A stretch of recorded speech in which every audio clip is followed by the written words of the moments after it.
আসসালামু আলাইকুম রহমতুল্লাহ। ঈদের পর আবার আমরা পুনরায় ফিরে এলাম আমাদের অঙ্ক শেখার ক্লাসে। আপনাদের সবাইকে স্বাগতম জানাচ্ছি মজায় মজায় অঙ্ক শিখি এর পর্ব 9। আজকে আমরা ইনশাআল্লাহ তাআলা আলোচনা করব গাণিতিক প্রতীক নিয়ে।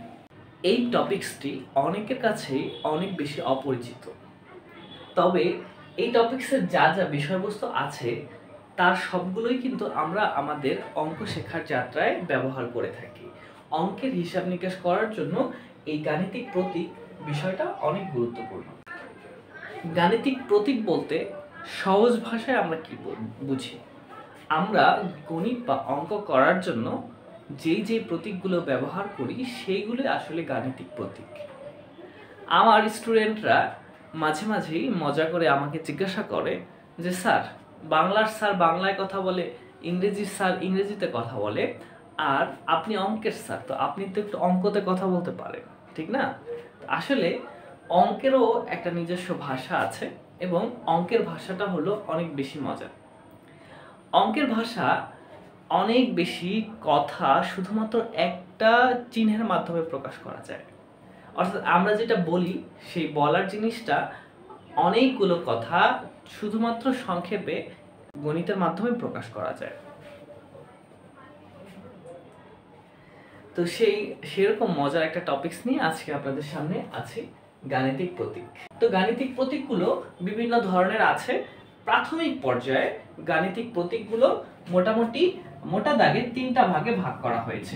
গাণিতিক প্রতীকগুলোর মধ্যে 1 নম্বরে রয়েছে সংখ্যা প্রতীক, 2 নম্বরে রয়েছে প্রক্রিয়া প্রতীক, আর 3 নম্বরে রয়েছে সম্পর্ক প্রতীক।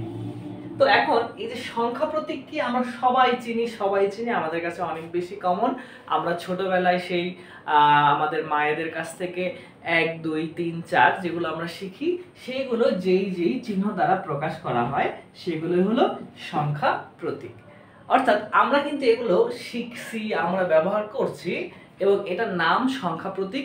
এটা আমরা অনেকে জানি না এবং অনেকে আবার জানি, তবে এটা সবার মধ্যে কমন, আমরা সবাই জানি। এরপরে 2 নম্বর যে অংশটা রয়েছে সেটা হলো কি প্রক্রিয়া প্রতীক। আর প্রক্রিয়া প্রতীক বলতে আমরা যোগ বিয়োগ গুণ এবং ভাগকে সামনে এনেছি। যোগ বিয়োগ গুণ এবং ভাগকে। আর যোগ বিয়োগ গুণ ভাগ এটা কে না জানে, সবাই জানে, তবে এটার নাম যে প্রক্রিয়া প্রতীক এই বিষয়টা কিন্তু অনেকে জানে না। তো এখন আমরা শিখলাম যে যোগ বিয়োগ গুণ ভাগ এই বিষয়গুলোকে বলা হয় প্রক্রিয়া প্রতীক। এখন বলতেছিলাম যে অঙ্কের একটা ভাষা আছে এবং অনেকগুলো কথা অঙ্ক শুধুমাত্র একটা প্রতীকের মাধ্যমেই বোঝায়, ঠিক আছে? যেমন আমরা ধরলাম যে লিমনের কাছে 10টি আম আছে, সে তার ছোট বোনকে 5টি আম দিয়ে দিল, এখন তার কাছে কতগুলো আম রইল? আমি আবার বলছি যে লিমনের কাছে 10টি আম ছিল, সে তার ছোট বোনকে 5টি আম দিয়ে দিল, এখন তার কাছে কতগুলো আম রয়েছে? উত্তর আমরা সবাই জানি 5টি। তো গণিতের ভাষায় এটাকে আমরা লিখতে পারি 10 বিয়োগ 5 সমান 5। অর্থাৎ এই যে এতগুলো কথা, এই কথাগুলো কিন্তু আমি গণিতের ভাষায় সংখ্যা প্রতীক এবং প্রক্রিয়া প্রতীক ব্যবহার করে খুব সহজেই লিখে ফেললাম। এটা কিন্তু আমরা সবাই পারি। তো এতগুলো কথা অঙ্কে এসে, গণিতে এসে কিন্তু সংক্ষেপে মাত্র একটা লাইনের মধ্যে হয়ে গেল। তো এখন এই যে আমি 10টা, লিমনের কাছে ছিল 10টা আম, এরপরে সেখান থেকে বাদ যাবে 5টা, যেহেতু সে তার ছোট বোনকে দিয়ে দিয়েছে, সুতরাং 10টা থেকে 5টা গেলে থাকে 5টা, অর্থাৎ লিমনের কাছে এখন 5টা আম রয়েছে। আর এই যে এতগুলো কথা, সবগুলো কথা শুধুমাত্র গাণিতিক প্রতীক ব্যবহার করে আমরা এক লাইনে লিখে ফেললাম, ঠিক আছে? তো যাই হোক, আজকে আমাদের আলোচনার মূল বিষয় এই দুইটা না, এই সংখ্যা প্রতীক এবং প্রক্রিয়া প্রতীক আমরা সবাই জানি। আজকে আমাদের মূল আলোচনার বিষয় হলো সম্পর্ক প্রতীক। সম্পর্ক প্রতীক আমাদের বাচ্চাদের অনেকেই এই সম্পর্ক প্রতীক ভুল করে, যদিও টপিকসটা একদম সহজ, কিন্তু সম্পর্ক প্রতীক চিহ্নগুলো বারবার গুলিয়ে ফেলে। তো আমাদের গার্ডিয়ান অভিভাবকরা যারা রয়েছেন তারা এই বিষয়টা একটু স্মরণ করিয়ে দিলে, আমাদের গার্ডিয়ান অভিভাবকরা যারা রয়েছেন, আজকে আমি যে কৌশলটা বলবো এই কৌশলটা যদি আপনারা আপনাদের বাচ্চাদেরকে বলেন, তাহলে কিন্তু এরপর থেকে সম্পর্ক প্রতীক নিয়ে তাদের কোনো সমস্যা হবে না, অর্থাৎ তারা গুলিয়ে যাবে না। তাহলে শুরু করা যাক সম্পর্ক প্রতীক। বলছিলাম আমাদের আজকের আলোচনার মূল বিষয় হলো সম্পর্ক প্রতীক। সম্পর্ক প্রতীক মোটমাট 6টা আছে। তো এই 6টার নাম হলো, প্রথমটার নাম বড়, বড় নয়, ছোট, ছোট নয়, সমান, সমান নয়। আচ্ছা, আমি আরো একবার বলছি, বড়, বড় নয়, ছোট, ছোট নয়, সমান, সমান নয়। এখন এই যে নিচে সবার শেষে যে দুইটা চিহ্ন আমি লিখেছি, এই দুইটা চিহ্ন কিন্তু বেশিরভাগ মানুষেরই কোনো সমস্যা হবে না। অর্থাৎ আমি যদি এখানে লিখি একটা সংখ্যা 10, আর এখানে আমি যদি একটা লিখি সংখ্যা 5 যোগ 5, তাহলে এখানে দুইটা পাশ রয়েছে, দুইটা পক্ষ রয়েছে। এখন এখানে 10 আর এখানে 5 যোগ 5 লিখেছি, তাহলে এখানে কি হবে? চিহ্ন সমান চিহ্ন। আমরা এটা সবাই মোটামুটি বুঝি। আর এই চিহ্নটার নাম কি আমরা দিতে পারি? সমান চিহ্ন। কি চিহ্ন? সমান চিহ্ন। বা প্রক্রিয়া সম্পর্ক প্রতীকের মধ্যে কোনটা? সমান। তো এটাকে ইংলিশে কি লেখা যায়? ইকুয়াল। ইংলিশে কি লেখা যায়? ইকুয়াল লেখা যায়। হ্যাঁ, আচ্ছা, এরপরে এই যে সবার শেষেরটা অর্থাৎ সমান নয়, এটাও কারো খুব বেশি সমস্যা হবে না। যেমন আমি এখানে যদি 5-এর জায়গায় 6 লিখে দিই, তাহলে এখানে হলো 10 আর এই পাশে আছে 6 যোগ 5, অর্থাৎ 6 যোগ 5 করলে 11 হয়। তাহলে এই দুইটা কি সমান? সমান নয়। তাহলে আমি এখানে চিহ্ন দিলাম, সমান চিহ্নটাকে কেটে দিলাম। তো সমান চিহ্নটাকে কেটে দিলে কি হবে? সমান নয় হবে। তো এখানে কারো কোনো সমস্যা থাকার কথা না, সমান নয়। আর এটাকে ইংলিশে কি বলা হয়? Not equal. নট ইকুয়াল বলা হয়। ঠিক আছে? আচ্ছা, নট ইকুয়াল বলা হয়। আচ্ছা, এখন এই শেষের দুইটা আমাদের কোনো সমস্যা নেই, কিন্তু সমস্যা হলো এই যে বড় আর এই যে ছোট, বড় নয়, ছোট নয়, এই দুইটা চিহ্নতে অনেক সময় আমাদের শিক্ষার্থীরা অনেক বেশি এলোমেলো করে ফেলে। তো এই ক্ষেত্রে আমাদের একটা সুপার টেকনিক আছে। ঠিক আছে?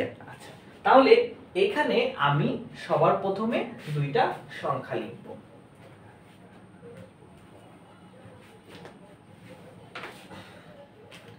এখানে আমি লিখেছি 10 আর এখানে বোঝানোর জন্য আমি লিখলাম 11। এখন এখানে দুই পাশে দুইটা, একটা পক্ষে আছে 10 আর একটা পক্ষে আছে 11। এখন এখানে যেহেতু এটা সমান নয়, আমি চিহ্ন দিতে পারতাম সমান নয়, কিন্তু আমার কথা হলো যে এখানে আমার বড়, ছোট অথবা বড় নয়, ছোট নয়, এই চিহ্নগুলো আমাদেরকে প্রকাশ করতে হবে, দিতে হবে। তাহলে এই প্রথম চিহ্নটা হলো বড় আর এই চিহ্নটা হলো ছোট। এখন বড় আর ছোট কিসের ভিত্তিতে হবে? অবশ্যই এই জিনিসটা আমাদের মনে রাখতে হবে, খুব ইম্পর্টেন্ট। আমরা প্রথমটাকে সবসময় আমাদের বেস ধরবো। প্রথমে যেটা আছে সেটাকে আমরা বেস ধরবো, বেস ধরে তারপরে আমরা বড় ছোট চিহ্নকে বসাবো। ঠিক আছে? যেমন এই চিহ্নটার নাম বড়। এখন এটা তো বড়, দ্বিতীয়টা তো বড়, তাহলে আমি যদি এইভাবে চিহ্নটা দিয়ে দিই, তাহলে কিন্তু আমার অঙ্কটা হবে না, অর্থাৎ আমরা ভুলভাবে চিহ্নিত করলাম। তাহলে আমাদের সব সময় প্রথম সংখ্যা দিকে খেয়াল করতে হবে। প্রথম সংখ্যাটা যদি ছোট হয় তাহলে আমাদের ছোট চিহ্ন বসাতে হবে, এবং প্রথম সংখ্যাটা যদি বড় হয় তাহলে আমাদের বড় চিহ্ন বসাতে হবে। আর এই প্রথম চিহ্নটা, এটার নাম হলো বড় আর এটার নাম হলো ছোট। তাহলে আমাদের কি করতে হবে? প্রথম সংখ্যাটা এখানে আছে হলো ছোট 10, 10 11 থেকে কি ছোট, তাহলে আমাদের চিহ্ন বসাতে হবে কি? ছোট চিহ্ন। চিহ্ন বসাতে হবে ছোট চিহ্ন। চিহ্ন বসাতে হবে কি? ছোট চিহ্ন। দেখুন, তাহলে আমাদের সব সময় বড় ছোট এই চিহ্নটা বসানোর জন্য অবশ্যই আমাদের কি করতে হবে? অবশ্যই প্রথম সংখ্যাকে বিবেচনায় নিতে হবে। প্রথম সংখ্যা যদি ছোট হয় তাহলে ছোট ধরতে হবে, আর প্রথম সংখ্যা যদি বড় হয় তাহলে বড় চিহ্ন আমাদের দিতে হবে। ঠিক আছে? আচ্ছা, তাহলে এই যে সুপার টিপসের মধ্যে আমরা বলবো যে সবার প্রথমে আমাদের কি করতে হবে? সবার প্রথমে আমাদের প্রথমে যে সংখ্যা আছে সেই সংখ্যাকে বিবেচনা করব। প্রথম সংখ্যা বিবেচনা করব। ঠিক আছে? এটা হলো গিয়ে আমাদের সবচেয়ে ইম্পর্টেন্ট বিষয়। ঠিক আছে? প্রথম সংখ্যা বিবেচনা করব। তাহলে প্রথম সংখ্যা যদি ছোট হয় তাহলে আমরা ছোট বসাবো, আর প্রথম সংখ্যা যদি বড় হয় তাহলে আমরা বড় বসাবো। এখন দ্বিতীয় যে সমস্যাটা হয় যে কোন চিহ্নটা বড় আর কোন চিহ্নটা ছোট, এটা নিয়ে আমাদের মধ্যে অনেক সময় কনফিউশন হয়, আমাদের শিক্ষার্থীরা প্রায় সময়ই এই চিহ্নটা বসাতে ভুল করে। তো সেই ক্ষেত্রে আমি আমার এক শ্রদ্ধেয় শিক্ষকের কাছ থেকে কোনোই মেথড শিখেছিলাম। ঠিক আছে, কোনোই মেথডটা কি? কোনোই মেথডটা আমি একটু বলি, এটা হলো কোনোই মেথড। ঠিক আছে, কোনোই মেথড যদি আমরা একবার শিখে যাই তাহলে কিন্তু জীবনেও আমাদের বড় ছোট এটা ভুল হবে। যেমন এই যে আমার হাতের যে কোনোইটা আছে, এই কোনোইটা দিয়ে যদি আমরা কাউকে মারতে চাই, তাহলে মারতে চাইলে কি হইতে হবে? যে সে আমার থেকে ছোট হইতে হবে। অর্থাৎ সে যদি আমার থেকে সাইজ একটু ছোট হয় তাহলে কিন্তু আমরা এই কোনোই দিয়ে কি করতে পারবো? মারতে পারবো। তাহলে কোনোই অর্থাৎ এই যে যে কোনোইয়ের পাশটা দেখো, এখানে কিন্তু কোনোইয়ের সাথে এই চিহ্নটা অনেকটা মিল রয়েছে। ঠিক আছে, তো এখন বড়জনই সবসময় ছোটজনকে কোনোই দিতে পারে। আর কোনোই দেওয়ার অস্ত্রটা কি? এই যে এইখানে যেই সরু চোখা মাথাটা আছে, সেই মাথাটাই কি আমাদের কোনোই দেওয়ার অস্ত্র। তাহলে এই অস্ত্র যার দিকে তাক করা থাকবে সে হলো ছোট। ঠিক আছে, তাহলে এই যে বড়জন ছোটজনকে কি করতেছে? কোনোই দিতেছে। আর এটাকে যদি আমরা কোনোই ধরে নেই তাহলে এই পাশে অর্থাৎ কোনোইয়ের সরু দিকটা যেই পাশে আছে সেই পাশে যে থাকবে সে থাকবে ছোট। তাহলে আমরা কি করতেছি? এখানে আমাদের আছে 11 আর এখানে আছে 10। তাহলে কোনোইয়ের সরু দিকটা থাকবে কোন দিকে? ছোটটার দিকে। অর্থাৎ বড়জনই সবসময় ছোটজনকে কোনোই দিতে পারবে। বড়জন সবসময় কি ছোটজনকে কোনোই দিতে পারবে। এখন যদি আমি এই কোনোই মেথডটা মনে রাখতে পারি তাহলে কিন্তু চিহ্ন বড় ছোট গুলিয়ে গেলেও আমাদের চিহ্ন বসাতে কিন্তু ভুল হবে না। কারণ কি? আমরা তো জানি যে কোনোই মেথডের মাধ্যমে যে এখানে যেহেতু ওই সরু দিকটা হলো অস্ত্র আর বড়জনই ছোটজনকে কোনোই দিবে, তাহলে আমরা অবশ্যই কোনোইয়ের সরু দিকটা কি করব? ছোটজনের দিকে রাখবো। ঠিক আছে, তাহলে এখন যে এই চিহ্নটা বসাচ্ছি এই চিহ্নটা কি করতে হবে? আমার কোনোই মেথডের মাধ্যমে বসাইতে হবে। হ্যাঁ, কোনোই মেথডের মাধ্যমে কি বসাইতে হবে। আচ্ছা, তাহলে আমরা এখন দেখলাম যে কোনোই মেথডের মাধ্যমে কিন্তু আমরা এখানে বড় ছোট চিহ্ন বসিয়েছি। এখন অবশ্যই আমাদের প্রথম সংখ্যার সাপেক্ষে বিবেচনা করতে হবে। এখন কোনোই মেথডে কি বলতেছে আমাকে? যে প্রথমটা ছোট, তাহলে এই চিহ্নটার নাম ছোট। আর কোনোই মেথডে যদি বলে যে প্রথমটা বড় তাহলে প্রথমটা বড়। সেটা কিভাবে? আচ্ছা, আমরা একটু আরেকটা উদাহরণ দিই।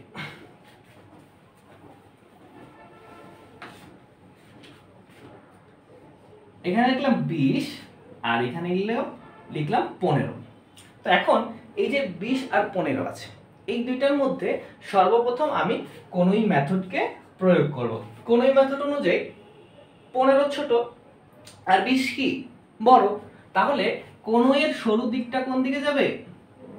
ছোটটার দিকে যাবে। অর্থাৎ বড়জনই সবসময় ছোটজনকে কোনোই দিতে পারে। ঠিক আছে, তাহলে এখন আমি চিহ্ন বড় বা ছোট গুলিয়ে ফেললেও অবশ্যই আমার এই চিহ্নটা দিতে ভুল হবে না। ঠিক আছে, আচ্ছা এখন আমি কি করলাম? চিহ্নটা বসাইলাম। তো বসানোর পরে এখন এটা কি বড় চিহ্ন না ছোট চিহ্ন কিভাবে বুঝবো? কারণ আমাদের বোঝার উপায় হলো প্রথম সংখ্যা বিবেচনা করব। এই যে যে প্রথম সংখ্যাটা আছে, প্রথম সংখ্যাটা যেহেতু বড় তাহলে এটা বড় চিহ্ন, আর প্রথম সংখ্যাটা যদি ছোট হয় তাহলে ছোট চিহ্ন বসবে। সেই হিসেবে এই যে যে প্রথমে আমি লিখেছি